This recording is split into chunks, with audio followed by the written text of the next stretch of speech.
رحمہ اللہ اپنی کتاب سیر اعلام النبلاء میں نقل کرتے ہیں، اور سیر اعلام النبلاء کے محققین کہتے ہیں کہ اس کی سند صحیح ہے، اور مصنف کے اندر بھی، مصنف عبد الرزاق میں بھی یہ اثر موجود ہے کہ مسور ابن مخرمہ، یہ چھوٹے صحابہ میں ہیں، یہ حضرت علی رضی اللہ عنہ خاص لوگوں میں تھے، حضرت معاویہ کے مخالفین میں تھے، اور اپنی زندگی بھر حضرت معاویہ رضی اللہ تعالیٰ عنہ اور ان کے جو گورنر تھے ان کی مخالفت اور برائی بیان کرتے تھے، لیکن حضرت امیر معاویہ رضی اللہ عنہ کرم یہ تھا کہ لوگ ان تک پہنچتے تھے، لہذا مسور ان کے پاس بھی گئے۔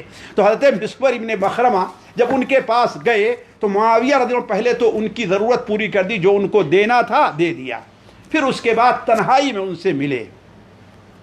یہ حضرت امیر معاویہ کا حلم دیکھیے، حکمت دیکھیے، اور عقل دیکھیے، اللہ نے کس عقل سے نوازا تھا اس شخص کو، کہ کہا کہ اے مسور یہ بتاؤ کہ تم ہمارے گورنروں پر کیوں اتنی آواز اٹھاتے ہو، ان کے کیوں خلاف ہو تم اس قدر، ان کو کیوں اتنا برا کرتے ہو؟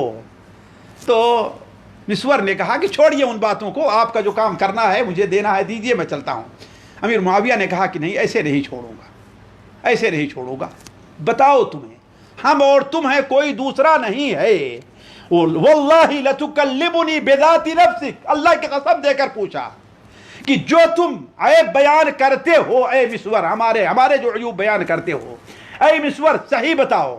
مسور کہتے ہیں جو بھی میرے دل میں بات تھی ایک ایک کر کے ساری ہم نے بیان کر دی، کہ آپ نے یہ غلطی کی، آپ نے یہ غلطی کی، آپ کا فلاں گورنر یہ غلطی کرتا، کہا کچھ بھی جو کچھ میرے دل میں تھا ہم نے سب نکال کر رکھ دیا۔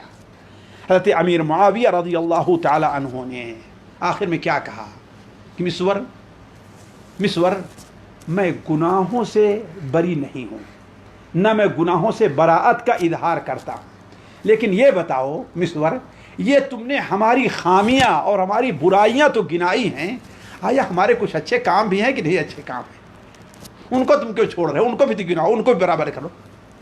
مسور کہتے ہیں کہ اب مجھ سے کچھ نہیں رہ گیا، اب میں کیا کہوں؟ پھر اس کے بعد کہا اے مسور یہ بتاؤ، کیا تم اپنے بارے میں بتاؤ کہ تم سے کچھ ایسے گناہ ہوئے ہیں، ہوتے ہیں، جن کے بارے میں تمہیں ڈر ہے کہ اگر اللہ تعالیٰ نے تمہیں معاف نہیں کیا تم ہلاک ہو جاؤ گے؟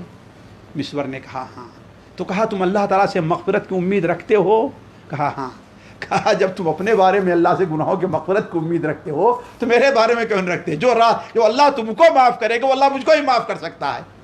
تو جیسے ہماری برائیاں تمہارے سامنے، ہماری خوبیاں بھی رہیں، اور جو اپنے بارے میں اللہ سے منہ ہو میرے بارے میں بھی امید رکھو۔ اس کے بعد امیر معاویہ نے ایک بڑی عظیم بات کہی اور کہا کہ دیکھو جتنا کام تم کرتے ہو اس کا ہزاروں گنا مجھے کام کرنا پڑتا ہے، اور کہا اللہ کی قسم میرے سامنے جب کوئی دو بات آتی ہے تو میں وہی بات قبول کرتا ہوں، وہی کام کرتا ہوں جس بات کے بارے میں جانتا ہوں کہ اللہ تعالیٰ اس سے راضی ہوگا، اور جس بارے میں سمجھتا ہوں کہ اللہ اس سے راضی نہیں ہوگا اس بات کا ذکر میں نہیں کرتا۔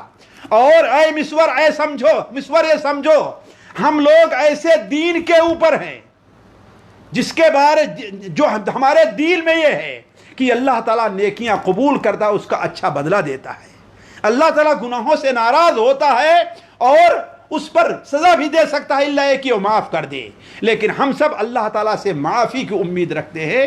یہ قصہ بیان کرنے والے عروہ ابن زبیر ہے۔ عروہ ابن زبیر کہتے ہیں اس کے بعد سے جب بھی ہماری ملاقات حضرت مسور سے ہوئی ہے وہ حضرت معاویہ کے لیے دعا کرتے تھے۔ اب تک تو انہیں گالیاں اور برا بھلا کہتے تھے، لیکن اس کے بعد سے ان کے لیے دعائیں کرتے رہے۔